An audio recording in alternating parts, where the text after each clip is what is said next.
put it in the freezer and freeze it normally, that's exactly what happens. But there's also a new process. Anybody ever hear of flash freezing?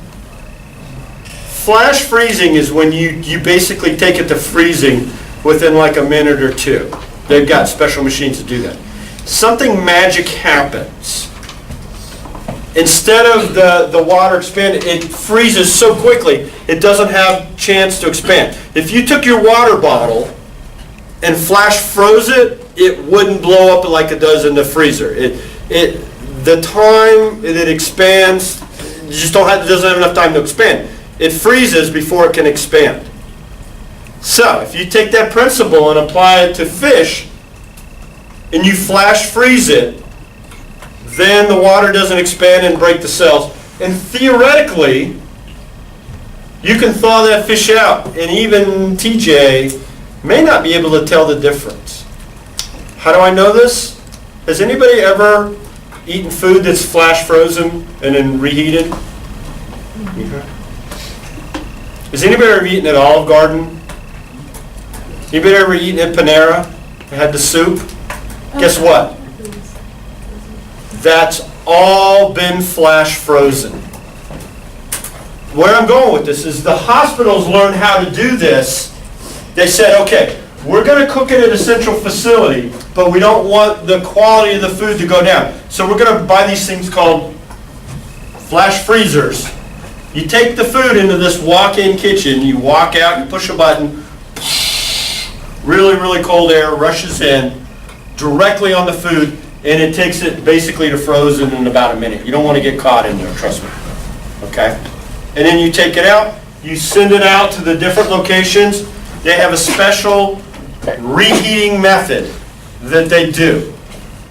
Okay? It's a complicated, very complicated machine. I'm lying. Basically what they do is they take it and they put it in these plastic bags, just like you see in a supermarket.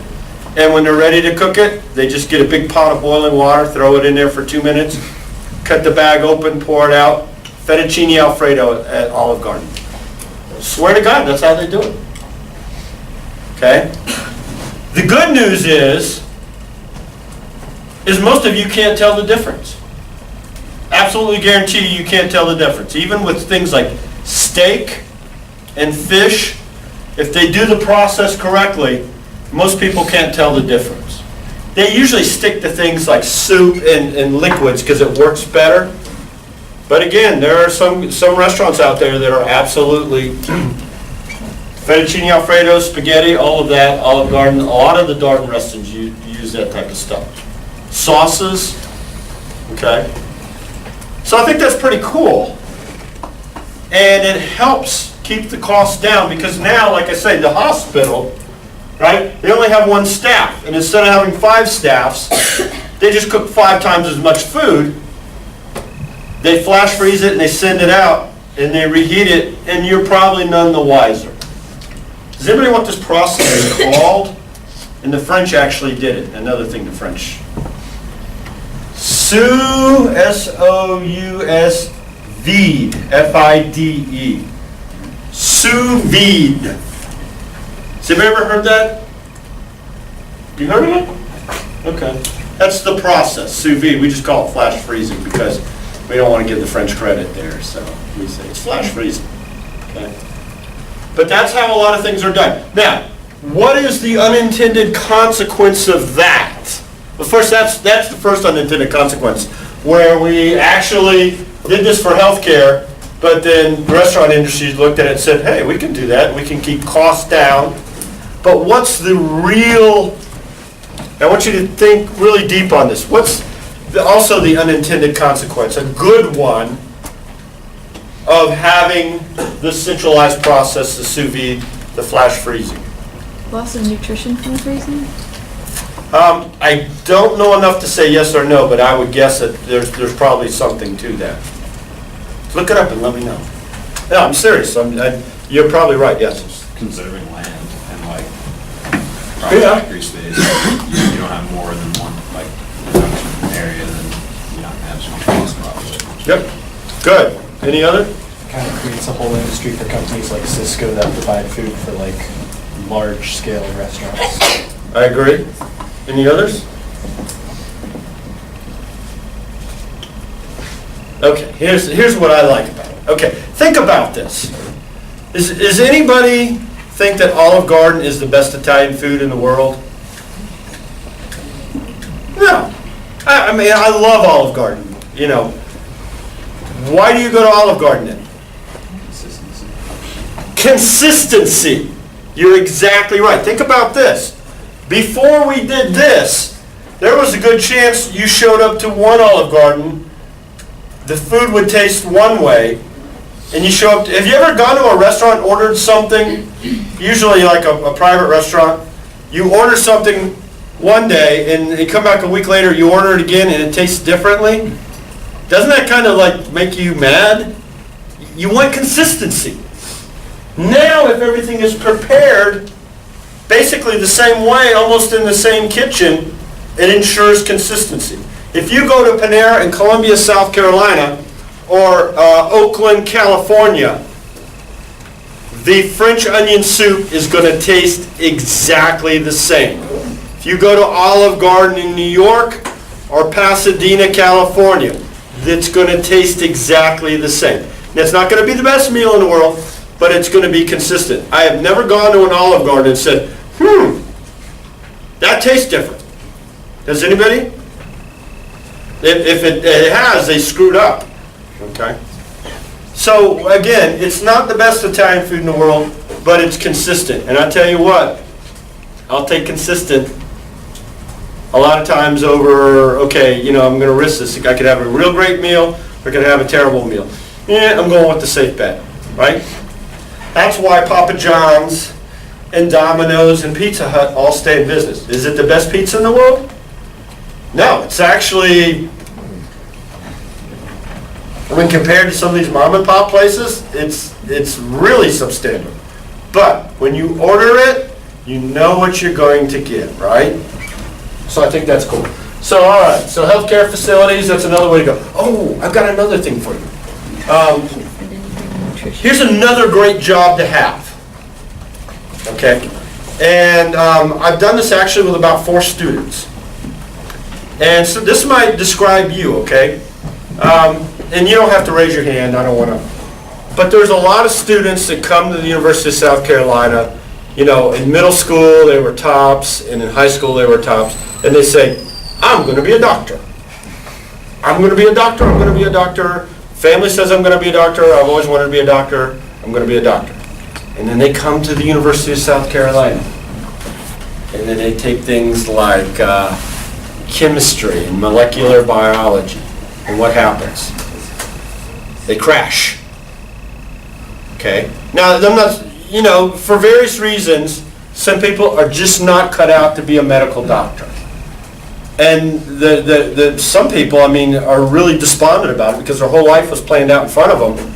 And now they're in college, they don't know what they want to do. Okay? I have the answer for you. Guys ready? A dietitian or nutritionist, a registered dietitian. Okay?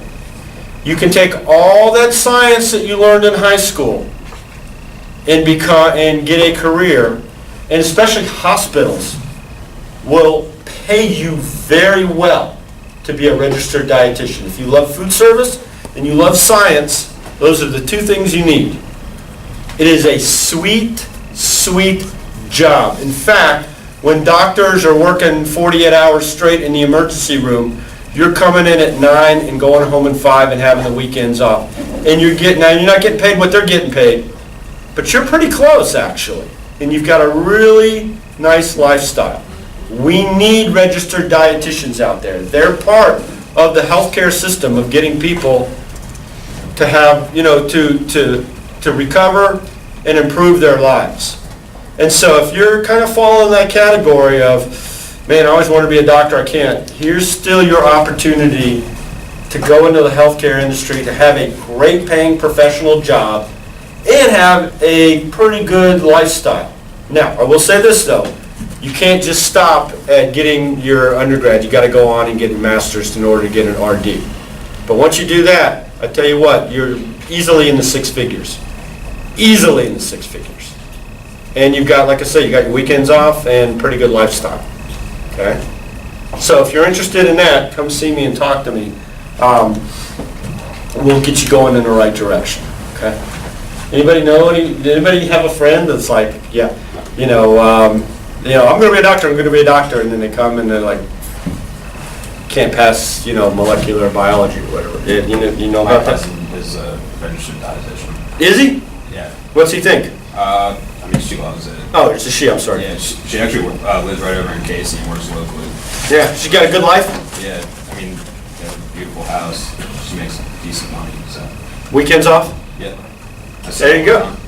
Hey, why don't you think about it, man? It's pretty sweet, And again, if and a lot of times you feel this need to help people. I mean, there are people out there that have this gene or whatever. They want to help people get better, get well.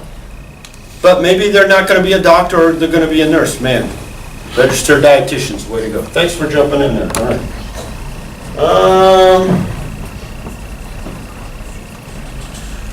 All right. Last one, business and industry, B&I. All right, we talked about this already. Employee cafeterias. Okay. And here's the last of our big three, Compass Group. Remember I mentioned them? They really are big into business and industry. Employee cafeterias. Okay. And it's kind of like the Army thing again, right? Kendall was my Army cook that didn't want to cook. Well, let's say, what's your name here? Nico? You go to school and let's say you want to be an engineer and you want to design cars. I did actually want to do that for a while. See, I knew that. That's why I picked you, Nico. And you graduate and you get a job with Ford and you say, man, I want to design trucks. I love trucks, I want to design trucks. And you go and they hire you and you show up in Detroit the first day and you're ready for your first assignment. You're like, man, I want to design trucks, I want to design trucks. Okay, Nico, you're going to run the employee cafeteria. What? Yeah, someone's got to do it. Might as well be you, you're the new kid, right? What are you thinking? I might turn around and walk out. They say, I'll just do it for a year.